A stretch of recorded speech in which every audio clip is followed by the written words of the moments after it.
पुरोगामी महाराष्ट्र अजूनही जात पंचायतीच्या विळख्यात सापडलेला आहे। याचा प्रत्यय आपल्याला साताऱ्यात येतो।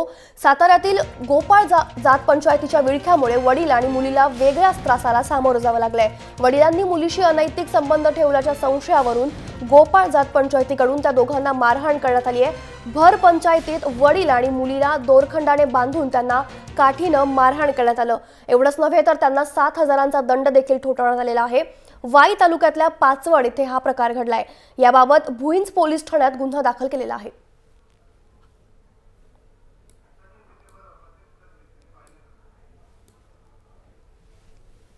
साताऱ्यात वडील आणि मुलीला मारहाण केलेला आहे। पुरोगामी महाराष्ट्र आजही जात पंचायतीच्या विळख्यात सापडलाय।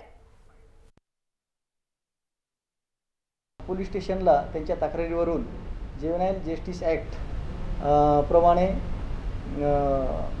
बालकाला क्रूरतेने वागणूक दिली यावरून पोलीस स्टेशनला गुन्हा दाखल केलेला आहे।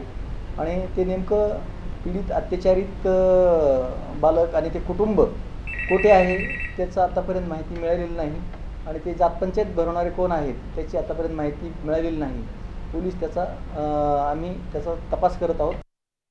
अत्यंत भयंकर स्वरूपाची घटना ही अजूनही देखील पश्चिम महाराष्ट्रातल्या साताऱ्यासारख्या जिल्ह्यामध्ये अशा स्वरूपाच्या तालिबानी शिक्षा दिल्या जातात। एका 13 वर्षाच्या मुलीला न्यायनिवाडा करण्यासाठी म्हणून समाजातल्या जात पंचायतीच्या पंचांनी मारहाण केली आणि ज्या वेळेला 2 दिवसापूर्वीच मंत्रिमंडळाने सामाजिक बहिष्कार विरोधी अधिनियम पास केलेला आहे। या अधिवेशनामध्ये तो पास करण्याचा मुख्यमंत्री महोदयांचा मनोदय आहे। हे सगळं जरी चांगलं असलं तरी याच्या विरोधातली लढाई किती कठीण आहे हे या केसमधनं आपल्याला लक्षात येतं आहे। आणि याहीपेक्षा महत्त्वाची जी मागणी आहे की सामाजिक बहिष्काराच्या विरोधात सध्याचं विधेयक बऱ्याच गोष्टी बोलतं पण थेट जात पंचायतीला प्रतिबंध करणारे तरतुदी या विधेयकात नाहीत। त्यामुळे महाराष्ट्र अनिसची अशी मागणी आहे की या प्रस्तावित विधेयकाचं नाव बदलून सामाजिक बहिष्कार प्रतिबंध आणि जात पंचायत गावकी निर्मूलन कायदा असं करावं।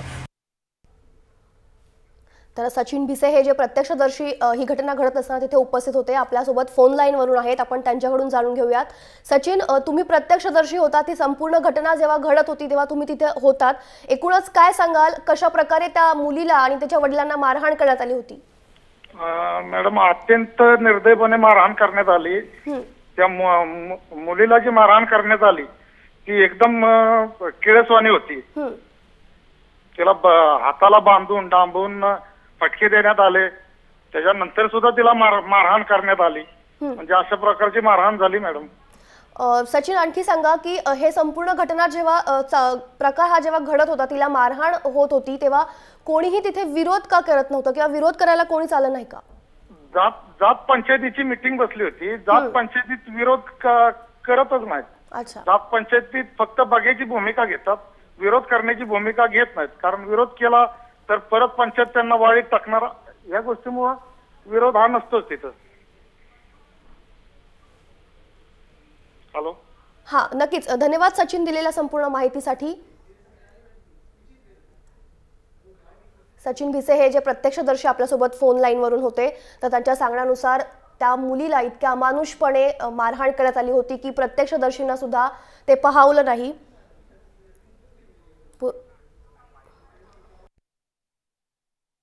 ज्या अनिष्ट चालीरीती आहेत ह्या फार अन्यायकारक होत होत्या आणि समाजातल्याच लोकांवर अन्याय होत होता। म्हणजे ज्याच्यात काही फायदा नाही, ज्याच्यात काही बरंचसं नुकसानच आहे, अशा चालीरीती होत्या। त्या आज आम्ही बंद करून आजपासून त्या म्हणजे अनिष्ट चालीरीतींना फाटा देऊन जात पंचायत बरखास्त करत आहोत।